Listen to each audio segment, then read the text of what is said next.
Hey everybody, welcome to another episode of Classic Gaming Brothers. I'm Seth. And I'm Zach. And we are the Classic Gaming Brothers. We are the Classic Gaming Brothers. Wait, do I say that's right now?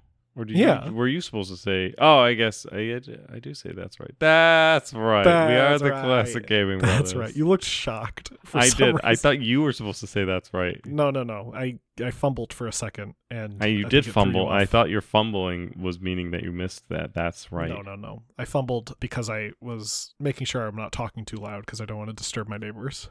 Who are our neighbors? Barry. We don't want to wake Barry up. I don't want to wake Barry up. It's his bedtime. So this episode, we're rolling up into our annual tradition. Usually it's earlier in the year.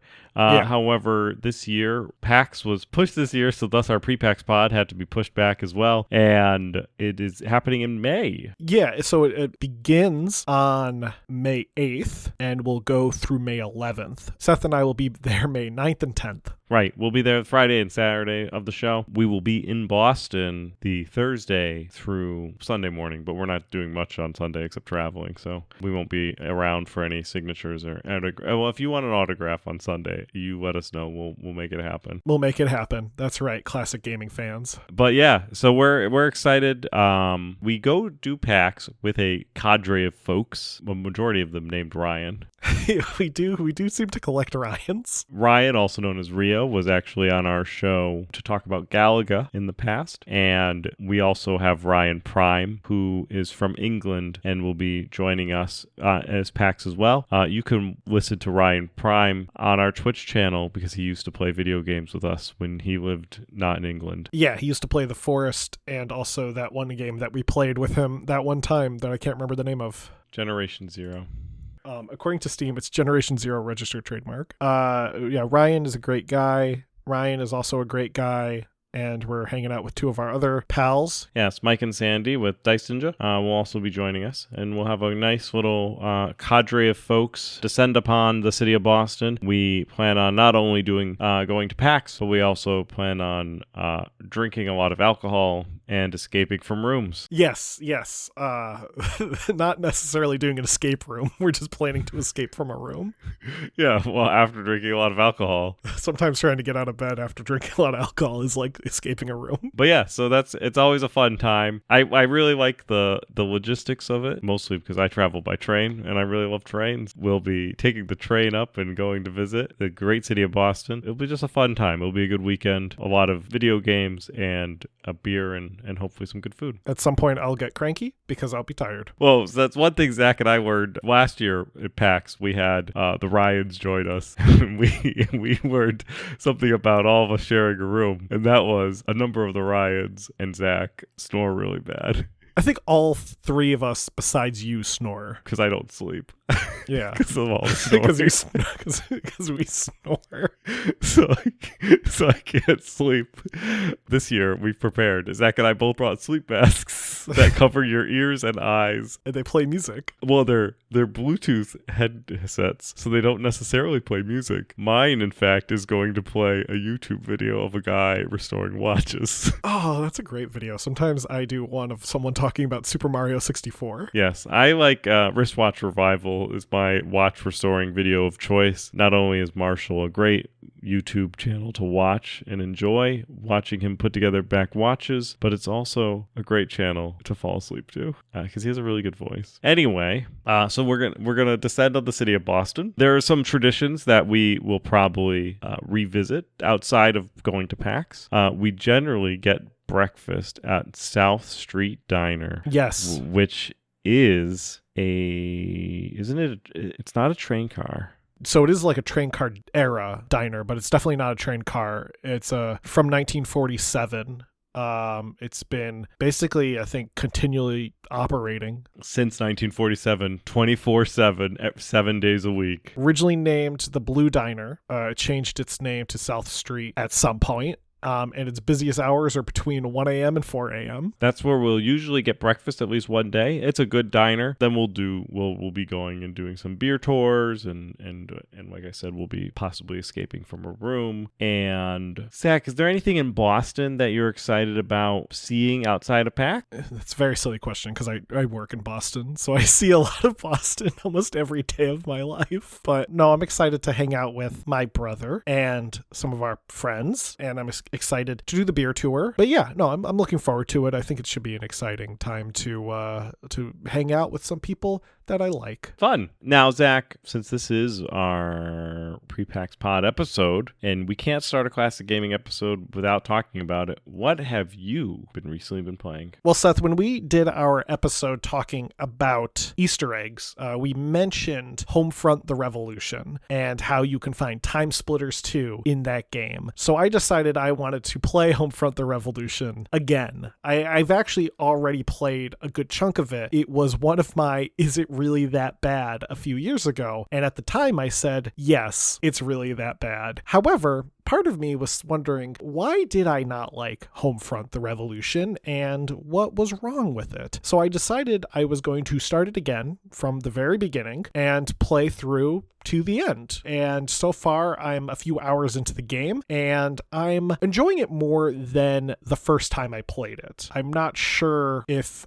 maybe I wasn't doing things correct, maybe I just wasn't like following the instructions of the game, or maybe I just didn't understand something. Whatever reason, it's clicking a little better for me this time. I don't think Homefront: The Revolution is a great game. I think it's a mediocre game, but I am enjoying it a bit more. I think partially it's just like turning my brain off and treating it like it's an action movie and kind of enjoying it for the silliness. For those who don't know, Homefront: The Revolution is a reboot/sequel of the 2011 game Homefront. Homefront: The Revolution was developed in 2016 by Dambuster Studios, published by Deep Silver. It takes place in an alternate timeline where North Korea has taken over most of the United States. Really, the divergent point in history is that North Korea became heavily involved in the technology scene. They developed a company similar to Apple, and instead of everyone buying Apple products, everyone buys Apex products, which is the North Korean company. And then one day, North Korea decides it's going to turn off all the products, which also includes military products. And thus they invade the United States. And it's very much heavily inspired by like action movies. It gives me very like a Red Dawn vibe. It's an okay game. I think one of the problems I have with Homefront: The Revolution is that it gives you the best part of the game at the very beginning, and then the next section of the game is not as fun. And I think they should have done it in reverse. Introduce you to the a little bit more stealthy elements at first, and then put you into the fun parts. So the fun parts I really like are when you're in what are called the red zones. So the game takes place in Philadelphia, and Philadelphia is divided into neighborhoods. Some neighborhoods are yellow zones because they have less combat, and any type of resistance that is there is kind of under the surface. Red zones are where it's all out warfare. The game starts you out in a red zone. So you literally, your first mission is to like storm into an abandoned building, take out some soldiers, and then hack into a radio. And it's just kind of this bombastic action sequence. You go through like an hour of this, and then it puts you into your first yellow zone, and all of a sudden the instructions go to, you can't be caught by cameras, you can't be seen by soldiers who are guarding things, and you have to be very quiet. I just feel like if they started out with the bit more stealth element and then migrated into an action sequence, it would have been a bit more enjoyable. And I think the game really just has a pacing problem. And what it boils down to is you go like red zone, yellow zone, red zone, yellow zone, red zone kind of like structure. So, it's that kind of game. I don't dislike it. I think it's mediocre. I'm going to try to get through it to the end, and I may report back when I do eventually finish it. 7 years later. What about you, Seth? What have you been recently playing? Recently, I've been playing a game called Locomotive. It was released back November 21st of 2024, so pretty recent. It was developed by Robust Games and published by Chucklefish. And you play as 3 different people on a train that somebody has been murdered on. And you are the prime suspect, no matter who you play. And you're trying to uncover. It's a point-and-click adventure game. What else? And it's got some puzzle elements to it. And you are trying to prove your innocence by going through this kind of slapstick comedy adventure adventure game, which is not my usual cup of tea in regards to adventure games. I like my adventure games to be boring and serious. But the art style looked like a really kind of fun story, and the graphics were reminiscent of like 90 eras adventure games. So I picked it up and have been playing it. I've played probably about an hour or so into the game, and you first start off as an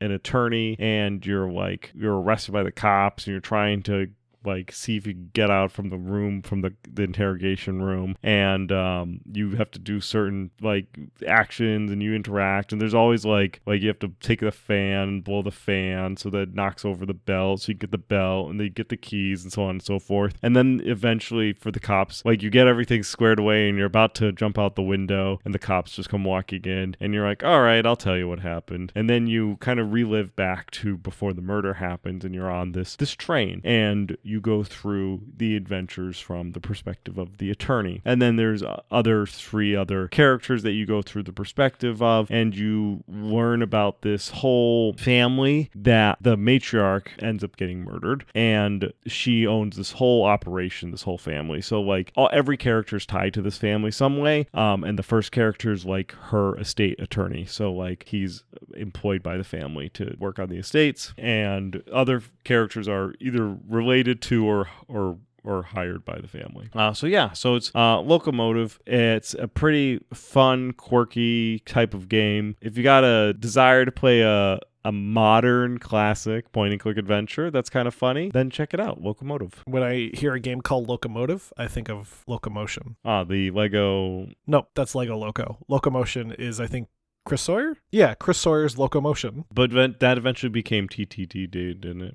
Yes, that became Transport Tycoon. Anyway, this is our pre-PAX pod, as we alluded to. So we're going to talk a bit about some of the panels that are available on the days we're going to PAX, which again are Friday and Saturday. And then Seth and I are going to talk about the different booths that are planned to be at PAX that we hope to see, and we might stop by and maybe even talk to some people that are there. I would look forward to listening to a post-PAX pod, as we'll generally try to do everything that we say that we're going to do in the pre-PAX pod. Also, we will get interviews of developers, namely recorded by Zach, if he's feeling in a good mood, because Seth doesn't do the interviews, Zach does them, and maybe I'll try to do an interview this year. If I get grumpy, you're doing an interview at least once.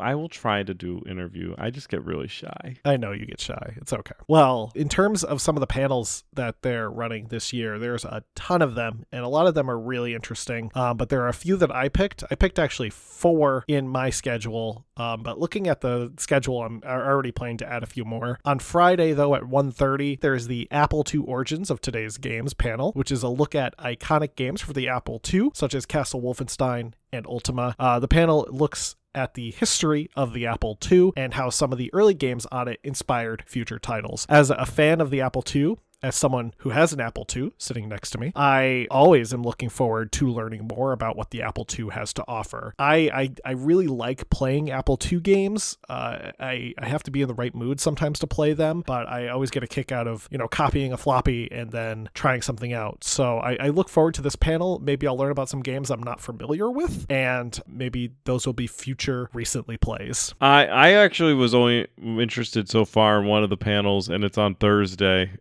So we're not actually able to go to it.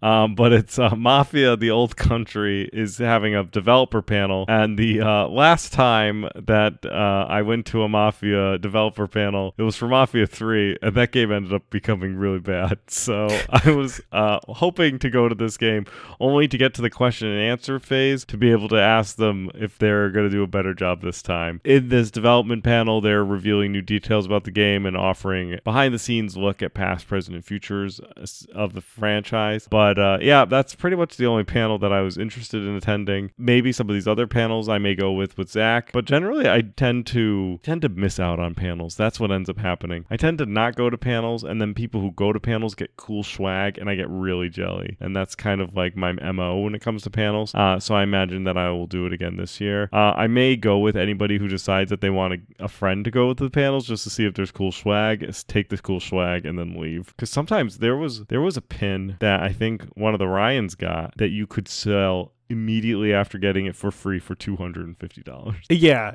I think Seth and I need to be a bit more on the ball when it comes to some of those industry panels maybe this year, just so we can get a little classic gaming income. Another panel I was looking forward to on Friday at 2 p.m. was Streaming for Fun and Rarely for Profit. A look at how to get into streaming and some of the harsh realities around it. Seemed interesting. I like streaming. I like streaming with my brother. It's not something we do regularly because we have full-time jobs and also a podcast that we put out, and just don't have time. But it's something that I'm hoping a panel like this might be able to possibly teach me how to get back into streaming. Maybe that's something that we will look into doing. Friday at 3 p.m. It'll probably run, the streaming panel will probably run into this one, so I don't know how long I'll stay for the streaming panel or if I'll make it to any of these. But there is a panel at 3 p.m. on Friday called Why Does the Line Get Drawn at Marginalized Groups in Fantasy? It's a look at the often negative backlash that marginalized people receive when represented in fantasy settings. Just sounded like a very interesting panel to go to. Kind of curious to hear what they have to say. And on Saturday at 12 p.m., there is a Gaming is for Everyone Accessibility in Video Games panel. 12 p.m. looks to discuss accessibility in games, featuring discussions from disabled players, teachers, and accessibility consultants. And that's one that I'm probably going mostly actually to take notes for our father who works in that field. So I think that would be something that he'd be interested in learning a bit about. So I might go to see if I can pick up any material that I could give to him. Now, getting into the booths, PAX is kind of neat. So if you've never been to PAX, it's at the BCEC, which is this massive convention center in Boston, right in Seaport. So it's right near the water. When you enter the BCEC for the first time, you go through security and you're immediately greeted with this large glass window where you can see out into the convention floor. From there, you take an escalator down to the actual floor, and it is this expansive football field sized convention floor of just vendors and booths, and there's space for gaming. There's usually some tables set up so people can play board games. There's usually a couple food trucks that they've started to park in the BCEC the last couple of years. There's a e-gaming section. There's a little LAN party section. It is massive, but there's some booths that I definitely want to see this year. There's some that Seth wanted to see this year. And there's some that we've already seen. And just curious what they have to show. For example, Devolver Digital is going to be at PAX this year, and I just like Devolver Digital as a publisher. I have no idea what they've recently put out. I also have no idea what they have in the works, so I kind of am just interested to go to see what they have to offer. Actually, as we record this, Seth is literally wearing a Devolver Digital t-shirt. I am. That he got at PAX, so it's perfect coincidence, I think, right now. I'm interested in checking out the Funcom booth. They're going to have Dune Awakening, which is an open world multiplayer survival game in the Dune universe. And I like the Dune universe. I don't like it enough to read the books or to watch the movies, but I like it enough to have fond memories of the miniseries and the real-time strategy game that came out by Westwood. So I'm going to be excited to check this out and see what this game looks like. And when I say I'm excited to check it out, I mean I will inevitably walk by this booth and go, oh yeah, I wanted to see this.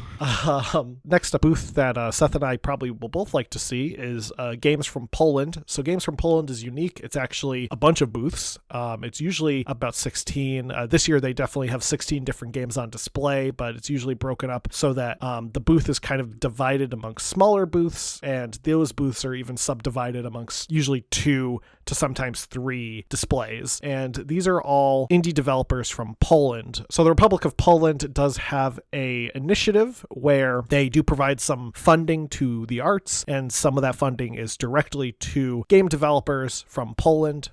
So the Games from Poland is literally a government-sponsored booth at PAX, which is always kind of fun. There are 16 different games that are going to be shown off this year. They are showing off one that looks kind of interesting called 101 Game Collection, which is a blend of 100 different arcade-style games. And as someone who's a fan of bootleg games and multi-carts, it sounds like they might be taking some inspiration from multi-carts. Poland was a place that did have a bootleg video game market for a period of time, so I would be interested to talk to them about if that was in fact a inspiration. Another is Bee Simulator, The Hive, where you play as a bee and you pollinate and collect pollen. And that just sounds fun to me. I'm kind of curious to see what that looks like. And also a game that we saw last year, Be My Horde. We actually interviewed the developers for this game. So if you listen to our last post-PAX pod, then you can hear us talk about it. Larian Studios is also going to be there of Baldur's Gate 3 fame. I'm interested to see what they're going to bring to the show this year. It may be more Baldur's Gate 3 stuff like they brought previous years, except they're pretty much done with Baldur's Gate 3. So I wonder if they're going to bring something new. I think I said this exact same line last year when we went, and it was Baldur's Gate 3 stuff. They have gone to PAX pretty regularly, and before they got involved with doing Baldur's Gate 3, they used to show off Divinity stuff. So I've been going to PAX long enough that I used to see their Divinity booths, and then they switched to Baldur's Gate 3 booths. So I wonder if they're going to switch it up. I'm sure they have a plan, but yeah, so I'll be interested to see what they did. I also wonder if they went to any other shows and what they brought to those earlier shows in the year.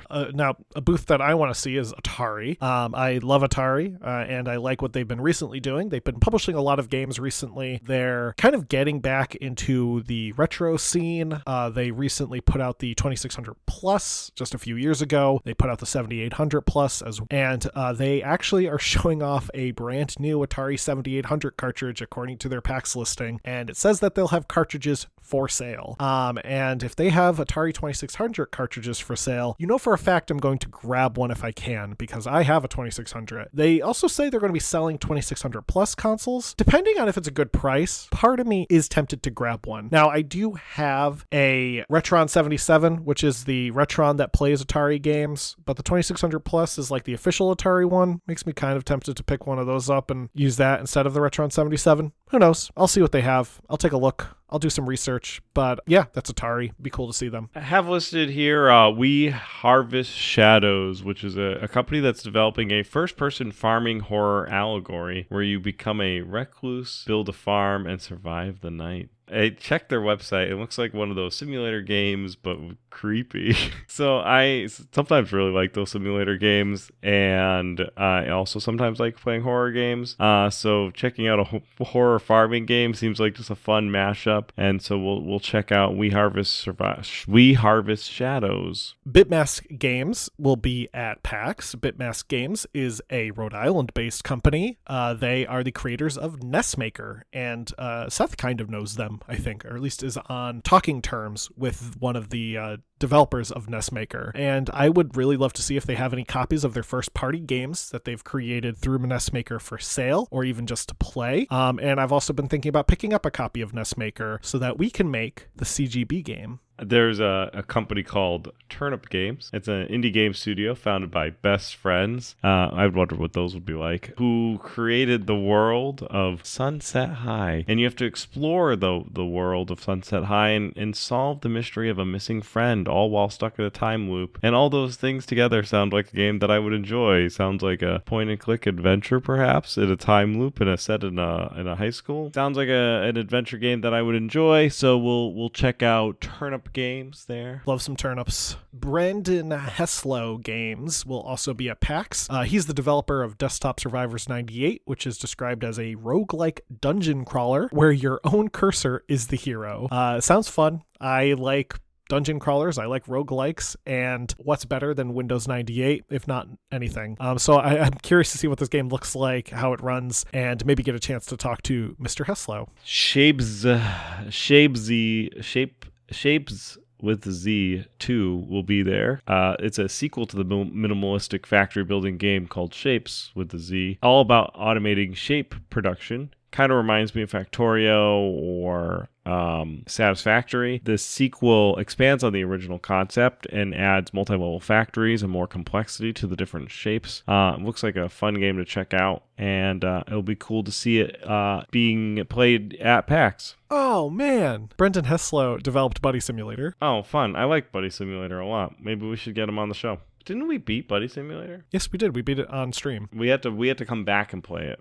Yes, I think it took us 2 streams. Now, another booth I'm curious to see is Critical Reflex. They're a publisher who recently put out Buckshot Roulette and No, I Am Not a Human, 2 horror games. A lot of their games are actually based on horror or horror adjacent, though they do have some exceptions. One is Tanuki Pon's Summer, which looks like a really cute game. I'm curious to see what they have, and if they do have any games available to pick up, I would love to pick up a copy of like Buckshot Roulette or one of their other games that they have available. There's a company called Subconscious Games that's going to have a booth, and they're showing off their game Cornucopia, which is a 2.5D farming simulator with lots of crops, pets, and marriageable candidates, which they specify their marriageable candidates is everyone from a spirited youth to a wise elder. It sounds like a Stardew Valley type game, and I really enjoy those type of games, so I will swing by this booth in very similar vein of swinging by the Dune booth, where I will walk by and say, oh, it's that game, and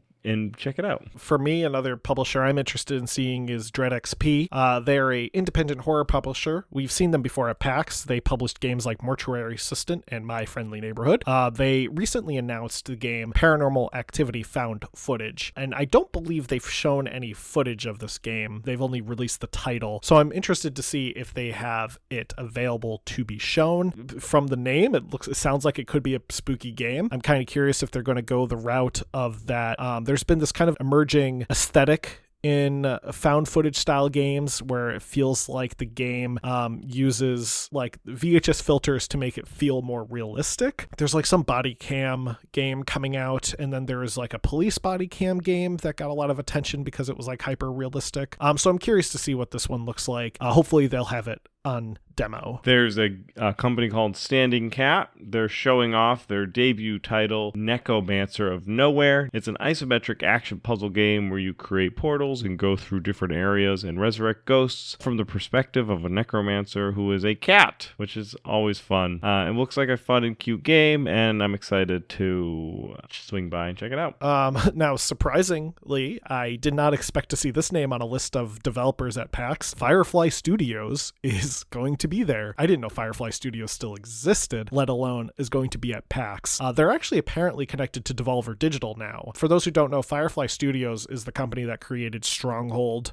So I'm really curious to see if they do have any new projects in the works. Apparently they will be showcasing Stronghold Crusader Definitive Edition. So it looks like they're at least going back and making definitive versions of their previous Stronghold games, which reminds me, I think I need to pick up the original Stronghold Definitive Edition at some point. But in any case, I love to see what Firefly has, and who knows, maybe they are working on a new game I don't even know about.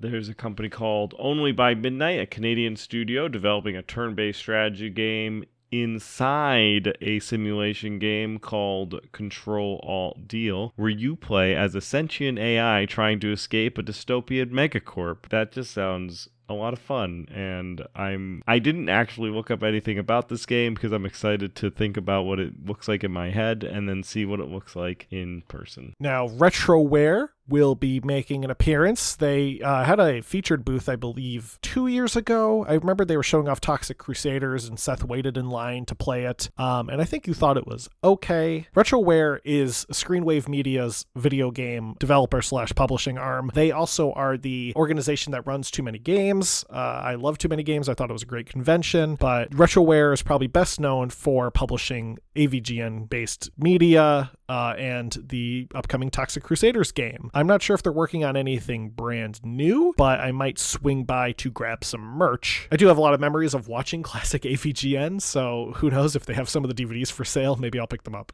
There's a company called Little Guy Games. It's developing a game called Endless Night, The Darkness Within, a dark psychological Metrovania where each death reshapes the dream. Journey through a haunting dreamscape to learn more, which sounds interesting, and I always enjoy a good Metrovania. Yeah, and last but not least from me is I Am 8-Bit. They are a publisher of new and old games. They do a lot of reprints of classic games. Specifically, they did a reprint alongside Disney of Aladdin and The Lion King, but they've also put out some modern games for systems like PS5 and PS4. They did a physical release of The Artful Escape, Disco Elysium, an Untitled Goose Game, and they also put out vinyl of video game soundtracks. So I Am 8-Bit, I'm interested to see what they have for sale. I assume they're going to be more of a like vendor booth as opposed to like a showcase booth. So they're probably going to be more of somewhere where I'm going to do some shopping. And that will do it for our long list of PAX PAX booths that we're interested in seeing. So this is kind of a preliminary setup to our PAX experience and what will be our later post-PAX pod. I think our post-PAX pod is definitely the more fun one to record, to be honest. Not to break character for a bit, but there's only so much you can really do with a pre-PAX pod in terms of just getting our excitement up for the time. PAX, though, is a great time in general. I love spending time with my brother and our friends, and I'm really looking forward to this year. It being late in the year means I've had a lot of hype leading into it. Hopefully that hype is not lost. I'm also excited to get out to PAX. It's always a good time. It's a little weird this year because it's so late. I'm usually over with PAX and planning out other plans by this time. So now I feel like because I haven't had my PAX, I haven't been able to plan the rest of my year out. So I've been patiently waiting for PAX to come around. Not only is it a lot of fun and I enjoy the show, but it's also a really enjoyable ritual that I've been able to experience. I think this will be my 7th or 8th PAX.